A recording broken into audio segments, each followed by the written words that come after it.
ओम गं गणपतये नमः। राधे राधे। आप सभी को गणेश चतुर्थी की हार्दिक शुभकामनाएं। आइए सुनते हैं आज गणेश चतुर्थी पर चौथ माता की कहानी। एक बुढ़िया माई के ग्वालिया बाछलिया नाम का बेटा था। बुढ़िया माई अपने बेटे के लिए 12 महीने की सभी चौथ करती थी। बेटा लकड़ी लेकर आता था और दोनों माँ बेटा उनको बेचकर गुजारा करते थे। बुढ़िया माई रोजाना लकड़ी में से 2 लकड़ी रख लेती और चौथ के दिन बेटे से छुपकर बेचकर सामान लाती थी और 5 पुआ बनाती थी। एक पुआ गणेश जी महाराज को, एक चौथ माता को चढ़ाती, एक ब्राह्मण को और एक अपने बेटे को खिलाती थी और एक पुआ खुद खाती थी। एक चौथ के दिन बेटा अपनी पड़ोसन के घर गया। वह पुआ बना रही थी। जब उसने पूछा कि आज क्या है जो पुए बना रखे हैं, तब वह बोली, मैंने तो आज ही बनाए हैं, पर तेरी माँ तो चारों चौथ को पुए बनाती है। उसने जाकर माँ से पूछा, माँ तू रोज पुए बनाती है, मैं इतनी मेहनत से कमाता हूँ। बुढ़िया माई बोली, मैं तो चौथ माता का व्रत करती हूँ। वह बोला कि तू मुझे रख ले या तू चौथ माता को ही रख ले। बुढ़िया माई बोली, मैं तो तेरे लिए ही चौथ का व्रत करती हूँ, इसलिए मैं तुझे छोड़ सकती हूँ, पर चौथ माता को नहीं।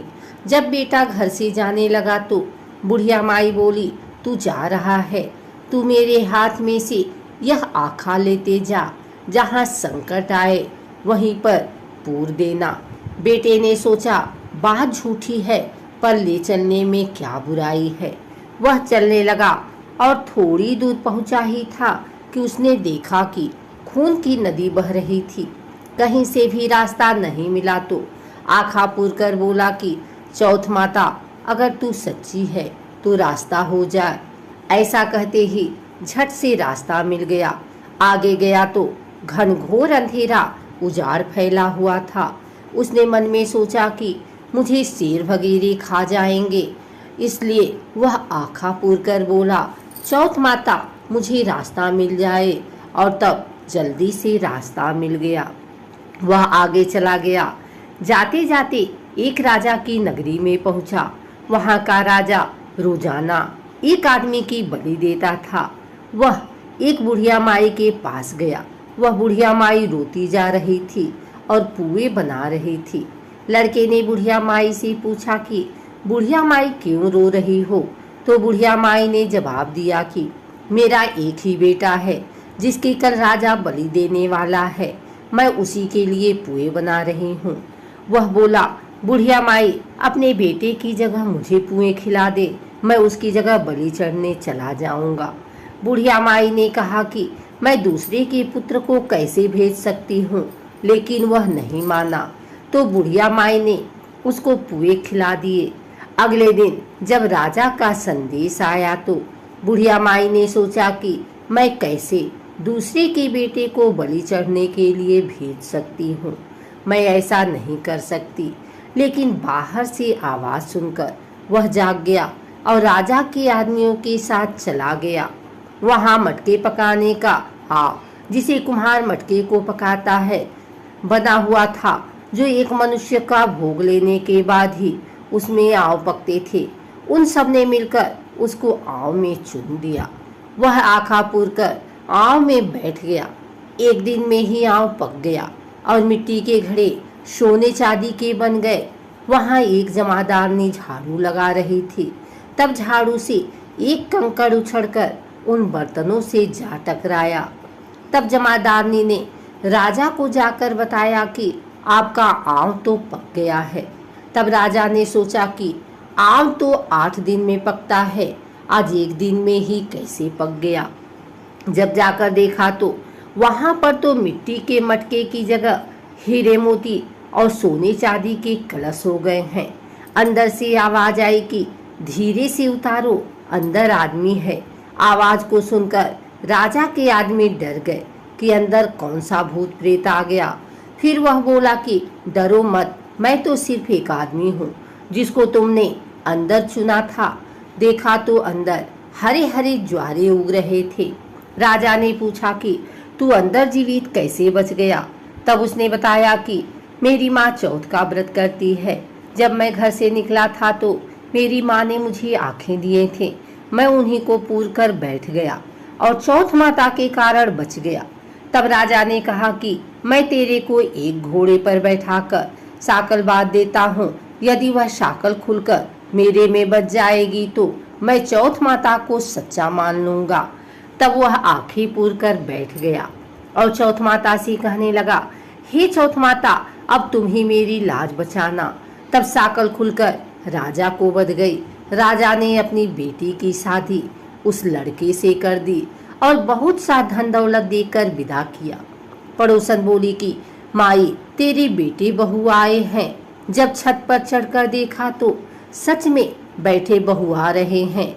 हे चौथ माता, जैसे आपने बुढ़िया और उसके बेटे पर कृपा बनाई वैसे सभी पर कृपा बनाना।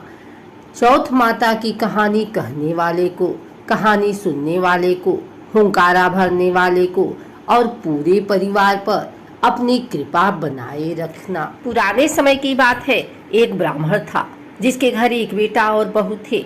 बेटा और पिता कुछ कमाते तो थे नहीं। जो बहू के साथ आया हुआ दहेज का धन था उसी से अपना काम चलाते थे। जब भी बहू बाहर कचरा डालने जाती थी तब उसके पास वाली पड़ोसन उससे पूछती थी कि बहू, आज खाने में क्या खा कर आई हो? तब वे बोलती थी कि मैं तो बासी और ठंडी रोटी खा कर आई हूँ। एक दिन साहूकार के बेटे ने यह बात सुन ली। वह वहाँ से चला गया और अपनी माँ के पास जाकर बोला कि माँ, तू तो अपनी बहू को रोज गर्म खाना खिलाती है और वह फिर भी बाहर जाकर यह बोलती है कि मैं तो बासी रोटी खा कर आई हूँ। तब माँ ने कहा कि बेटा, मैं तो चारों थालियों में बराबर गर्म खाना परोसती हूँ। यदि तुम्हें यकीन नहीं है तो तुम खुद देख लेना। वह अगले दिन तबीयत खराब होने का बहाना बनाकर कंबल ओढ़कर लेट गया। तब उसको यह देखकर आश्चर्य हुआ कि बहू ने तो गरम गरम खीर और खान का भोजन किया है। और जब बहू बाहर गई तो वह उसके पीछे पीछे जाने लगा। तब पड़ोसन के पूछने पर बहू ने वही बात दोहराई कि मैं तो बासी रोटी खा कर आई हूँ।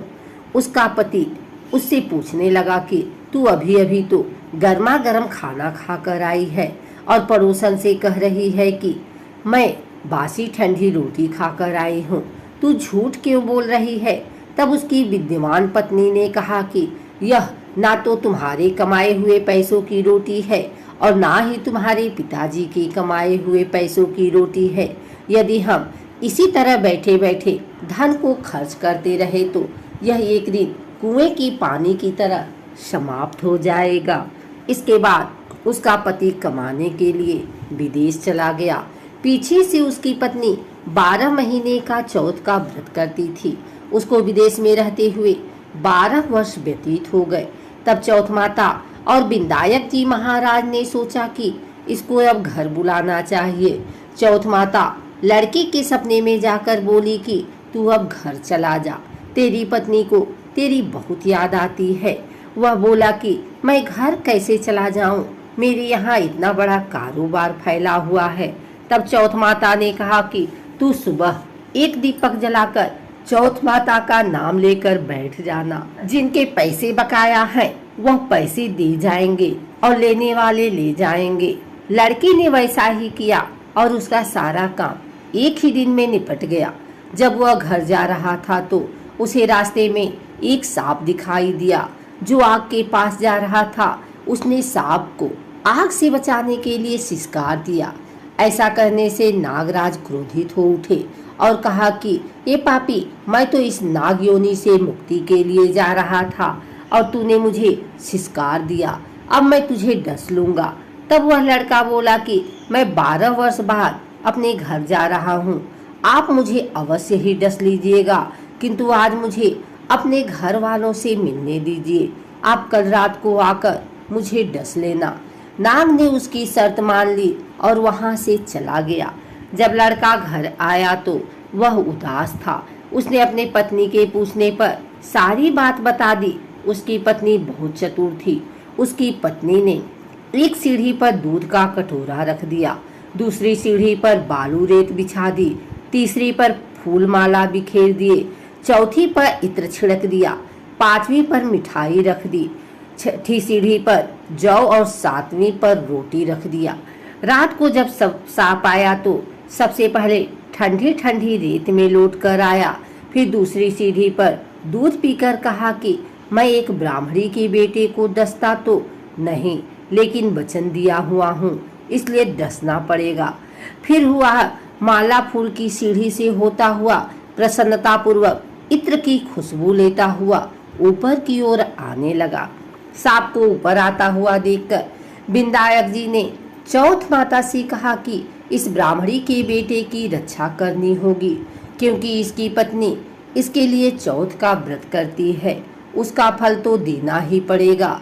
तब विनायक जी ने सीढ़ी पर रखे हुए आँखों से सुई बनाए और चौथ माता ने रोटी की ढाल बनाई और सांप के आगे लगा दी। विनायक जी ने जौ के सेल बनाए थे, उनसे सांप की मौत हो गई। सुबह उस लड़के से मिलने गांव के लोग आने लगे, क्योंकि वह 12 वर्ष के बाद वापस घर आया था। लोगों ने उसे आवाज दी, लेकिन वह तो उदास बैठा था, इसलिए बोला नहीं। जब उन्होंने देखा कि सीढ़ियों पर तो खून पड़ा हुआ है, तो वे चिल्लाने, रोने, चीखने लगे कि ब्राह्मण, आज तो तेरा बेटा मर गया। यह सब देखकर ब्राह्मणी भी जोर जोर से रोने लगी। आवाज सुनकर उसका बेटा नीचे आया और कहा कि माँ, मैं मरा नहीं हूँ, यह तो मुझे डसने आया सांप मरा है। यह सब देखकर उसकी पत्नी भी प्रसन्न हो गई कि मेरे पति के प्राण बच गए। उसने चौथ माता को धन्यवाद दिया और कहा कि यह तो चौथ माता ने मेरे व्रत करने का फल दिया है। चौथ माता जैसा फल ब्राह्मणी के बेटे को दिया, वैसा सभी को देना। कहानी करने वाले को, कहानी सुनने वाले को, हुंकार भरने वाले को और पूरे परिवार को देना। आशा करती हूँ कि आप सभी को यह वीडियो अच्छी लगी हो।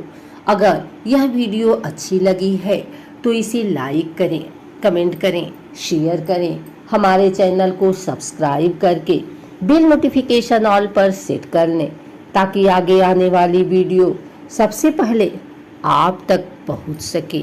धन्यवाद।